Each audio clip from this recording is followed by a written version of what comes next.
Hey guys, welcome back to Heroes of the Storm. Today I'd like to bring you something a little different. I'd like to talk about the lore behind Heroes of the Storm. So what is the Nexus? The Nexus is a powerful trans-dimensional storm, a strange limbo of clashing universes. Worlds collide from across space, time and even dimensions. It operates by its own set of logic and rules. For instance, at least for heroes, death is but a temporary setback. Combatants from Azeroth, Sanctuary and the Caprulu sector have been sucked in, fated to do battle. Within the Nexus, there are numerous worlds which are referred to as realms. Some examples of these which we know about are the Battlefield of Eternity, which is located within what's known as the heart of the Nexus. We're not sure if that is an individual realm or if that's just a location where a lot of realms are concentrated. There is the King's Crest, Ravencourt and Luxoria. Each of these realms have specific themes and they have things that go on within each realm. So without further ado, let's get into it. So within King's Crest you have the battlegrounds known as Blackheart's Bay, Dragonshire and Garden of Terror. The Garden of Terror was formerly the Royal Gardens, was also formerly the Dragonshire, and Blackheart's Bay was a harbour formerly known as Mist Harbour. King's Crest was one of the first concepts Blizzard did for the Nexus. It felt very similar without taking direct design influence from the Warcraft universe. It features a very medieval theme and is described as a medieval fantasy world.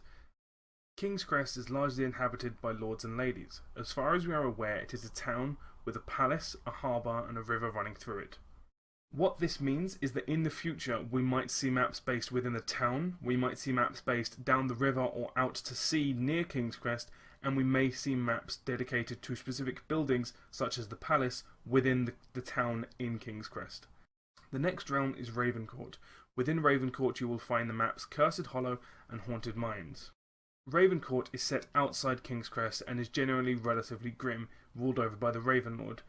You as a player meet the Ravenlord on the Cursed Hollow. You can find him as the announcer and the person who you are collecting the tribute to appease. The citizens of Ravencourt are not as well off as their King's Crest counterparts, and are composed largely of peasants and farmhands. The siege giants of the realm are also poor, and are lucky just to find a bag of rocks. Also within this realm there are vampires. Moving on to Luxoria.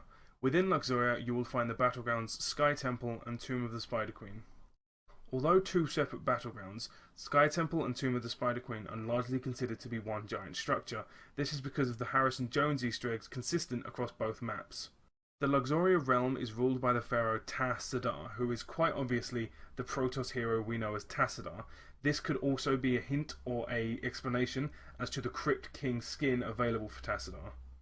Tassadar willingly let Luxoria be consumed by the Nexus as an alternative to the Scorpid Swarm of the Dark World. This is largely considered to be a parallel between the Protoss and Zerg struggle you see in the StarCraft universe.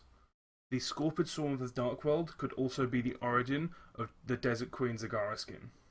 The last battleground is the newest battleground, which is the Battlefield of Eternity.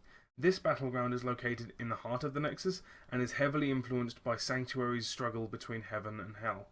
What Battlefield of Eternity shows us is that within the heart of the Nexus we could find more dedicated areas specifically designed after the three worlds from which our combatants are drawn. This could lead us to believe that in the future we could see maps designed after Azeroth and the Caprulu sector. Although it shares the same name, there is no reason to believe that the Nexus we see in Heroes of the Storm has anything to do with the Nexus you construct while playing Protoss in StarCraft 2.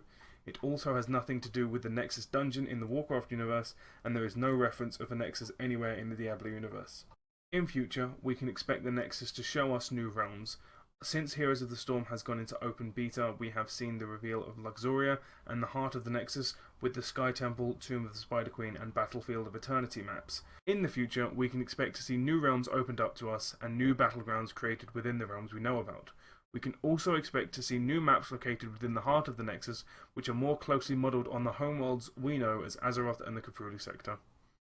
Thank you guys for watching. As you know, the Nexus and Heroes of the Storm is still very new, and going over the lore is kind of taxing and is very difficult as the lore is scattered across all different places and across different universes. If I have missed or got anything wrong, please let me know in the comments below. If you like this video, please let me know, and if you want me to do lore on anything specific, please let me know and I'll see about getting onto that video as soon as possible. Thanks again for watching guys, I have been Mr. G and I will see you next time.